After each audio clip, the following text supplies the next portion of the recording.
নমস্কার সকলকে, Mithu's kitchen official চ্যানেলে আপনাদের সকলকে স্বাগত জানাই। আশা করি আপনারা যে যেখান থেকে এই ভিডিওটি দেখছেন আপনারা সকলেই ভালো আছেন এবং সুস্থ আছেন। এর আগে আপনাদের সাথে পালং শাকের পকোড়ার রেসিপি আমি অলরেডি শেয়ার করে নিয়েছি। তাও ভাবলাম আজকে একটা অন্য পদ্ধতিতে পালং শাকের পকোড়ার রেসিপি আপনাদের সাথে শেয়ার করি। কোনো রকম বেসনের ব্যবহার না করেই কিন্তু আমি এখানে পালং শাকের পকোড়াটা বানাবো। তার জন্য প্রথমেই মুসুর ডালটা খুব ভালো করে ধুয়ে জলের মধ্যে 40 থেকে 45 মিনিট মতো আমি ভিজিয়ে রেখেছিলাম। মুসুর ডাল ভেজাতে খুব একটা বেশি তো সময় লাগে না, সেই জন্য আমি 40-45 মিনিট মতো ভিজিয়ে রেখেছিলাম। আপনাদের হাতে যদি সময় কম থাকে আপনারা কিন্তু আধা ঘন্টাও ভিজিয়ে রাখতে পারেন। তারপরে মিক্সিং জারের মধ্যে নিয়ে আমি কিন্তু এটা খুব সুন্দর করে পেস্ট করে নিয়েছি। তারপরে পালং শাকগুলো আমি খুব ভালো করে ধুয়ে নিয়েছি, দেখিয়ে দিলাম আপনাদেরকে। তারপরে পালং শাকগুলোকে আমি শাকের পেছনের অংশটা বাদ দিয়ে ছোটো ছোটো করে টুকরো করে নিয়েছি। খুব একটা ছোট করে আমি কাটিনি, যাতে একটু বড় দানা থাকে সেইভাবে কিন্তু আমি এখানে কুচিয়ে নিয়েছি। তারপরে আমি এখানে দিয়ে দিয়েছি মুসুর ডাল, যেটা পেস্ট করলাম সেই ডাল বাটাটা দিয়ে দিলাম। ডাল বাটা দেওয়ার পর কিন্তু আমি এখানে পরিমাণ মতো নুন কুচিয়ে আমি এখানে আদাটা ব্যবহার করেছি। আদাটা আপনারা চাইলে কিন্তু গ্রেট করে বা পেস্ট করেও দিতে পারেন, তবে আমার মনে হয় আদা কুচিয়ে পাকোড়াতে ব্যবহার করলে মুখে যখন আদার ফ্লেভারটা পড়ে খেতে ভীষণ ভালো হয়। তারপরে কোচানো কাঁচা লঙ্কাও আমি এখানে দিয়ে দিয়েছি। আর একটা কথা, আমি এখানে ডালটা প্রায় নিয়েছি 50 গ্রামের একটু বেশি, মানে 1 বাটি মতো ডাল আমি নিয়েছিলাম। আপনারা পরিমাণটা বাড়িয়ে কমিয়ে নিতে পারেন। তারপরে একটা মাঝারি সাইজের আমি এখানে পেঁয়াজ কেটে কুচিয়ে নিয়েছি, সেই কোচানো পেঁয়াজটাও কিন্তু এর মধ্যে আমি দিয়ে দিয়েছি।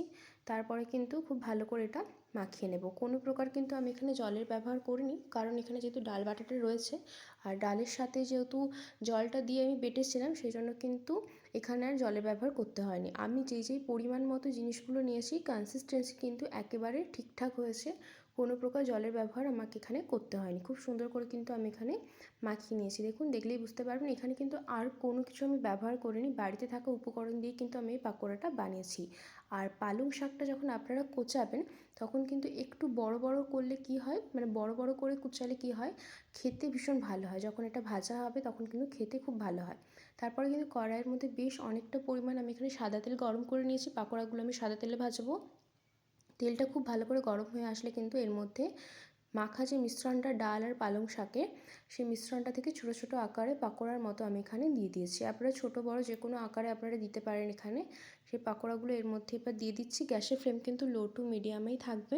লো টু মিডিয়ামে রেখে কিন্তু ভাজতে হবে, কারণ যেহেতু ডাল বাটাটা রয়েছে হাই ফ্লেমে থাকলে কী হবে, বাইরেটা পুড়ে যাবে আর ভেতরটা কিন্তু নরম থেকে যাবে। সেই জন্য কিন্তু আমি এখানে লো টু মিডিয়াম ফ্লেমে কিন্তু রেখে পাকোড়াগুলো একটা পিঠ যতক্ষণ অবধি হচ্ছে ভালো করে ভাজা, ততক্ষণ অবধি কিন্তু খুব ভালো করে একটা পিঠ ভেজে নেব। একটা পিঠ ভাজা হয়ে যাবার পরে কিন্তু আমরা অপর পিঠটা পাল্টে দেব। তার আগে কিন্তু পাল্টানো যাবে না, আর তার আগে পাল্টালে কী হবে, যেহেতু ডাল বাটাটা রয়েছে কড়াইয়ের তলায় কিন্তু লেগে যাওয়ার চান্স থাকতে পারে। সেই জন্য যখন একটা পিঠ খুব ভালো করে ভাজা হয়ে যাবে তখনই কিন্তু অপর পিঠটা আমি এখানে পাল্টে দিচ্ছি, অপর পিঠটা যাতে খুব ভালো করে ভাজা হয়ে যায়।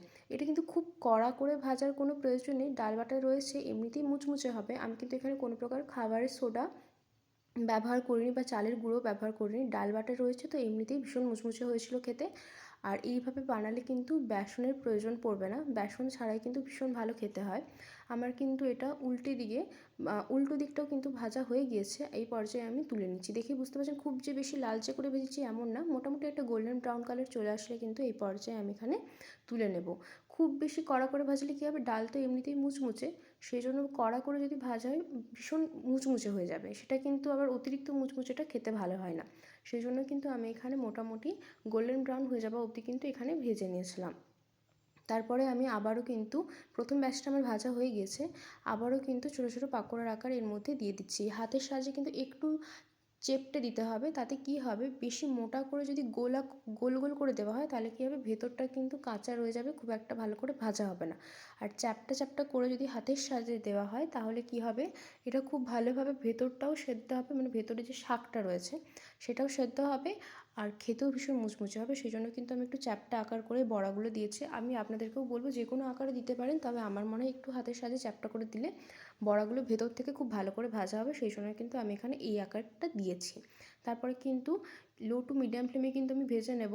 হাই ফ্লেম বা মিডিয়াম টু হাই ফ্লেম করা যাবে না, তার কারণ হচ্ছে মিডিয়াম টু হাই ফ্লেম করলে হয়তো বড়াগুলো খুব তাড়াতাড়ি ভাজা হয়ে যাবে, কিন্তু ভেতরটা খুব ভালো করে কাঁচা থাকবে, ভালো করে ভাজা হবে না ভেতরটা, মানে সেদ্ধ হবে না। সেই জন্য কিন্তু লো টু মিডিয়াম ফ্লেমে আমার একটা ব্যাচ ভাজতে প্রায় 15 মিনিট মতো সময় লেগে গিয়েছে। হাতে একটু সময় নিয়ে ভাজতে হবে, তার কারণ যেহেতু ডাল বাটাটা রয়েছে, না হলে হাই ফ্লেমে দিয়ে দিলে কিন্তু বাইরটা হচ্ছে কড়কড়া হয়ে যাবে, মানে বাইরটা দেখে মনে হবে ভাজা হয়ে গেছে, ভেতরটা কিন্তু নরম থেকে যাবে।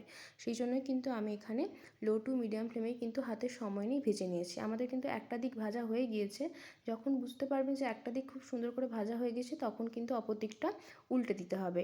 আর একটা দিক যদি খুব ভালো করে ভাজা না হয়, তাহলে কী হবে, কড়াইয়ের তার আগে যদি আপনারা পাল্টাতে চান, তারা কী হবে, কড়াইয়ের গায়ে কিন্তু এই ডালের মিশ্রণটা লেগে যেতে পারে। দেখুন এখন কিন্তু কড়াইয়ের গায়ে লাগছে না, যেহেতু একটা দিক খুব ভালো করে ভাজা হয়ে গিয়েছে। সেই জন্যই কিন্তু আমি এখানে অপর দিকটাও উল্টে দিচ্ছি। একটা দিক কিন্তু দেখেই বোঝা যাচ্ছে যে ভীষণ ভালো করে ভাজা হয়ে গেছে। গ্যাসের ফ্লেম কিন্তু লো টু মিডিয়ামে রেখেই ভাজতে হবে, হাতে একটু সময় নিয়ে ভাজতে হবে। শীতের দিনে সন্ধ্যেতে 1 কাপ কফি বা চায়ের সাথে এমন মুচমুচে যদি পাকোড়া থাকে, তাহলে কিন্তু বেশ ভালো হয় খেতে। আর এই পালং শাক তো এখন বাজারে ফ্রেশ অ্যাভেলেবেল, প্রচুর আছে বাজারে। সেই জন্য কিন্তু পালং শাকের এই রেসিপিটা বাড়িতে একবার হলেও বানিয়ে দেখবেন। বেসন ছাড়া এত সুন্দর খেতে হয় ডাল বাটা দিয়ে, ভীষণ মুচমুচে হয় যেহেতু ডালটা রয়েছে। আর অবশ্যই কিন্তু মুসুর ডাল দিয়েই করবেন, মুগ ডাল দিয়ে একেবারেই করবেন না, মুগ ডাল দিয়ে খেতে খুব একটা ভালো হয় না। সেই জন্য মুসুর ডাল দিয়ে কিন্তু এই রেসিপিটা ট্রাই করবেন, ভীষণ মুচমুচে খেতে হয়। আমাদের কিন্তু এটা ভাজা হয়ে গিয়েছে, দেখেই বুঝতে পারছেন কত সুন্দর গোল্ডেন ব্রাউন কালার একটা চলে এসছে।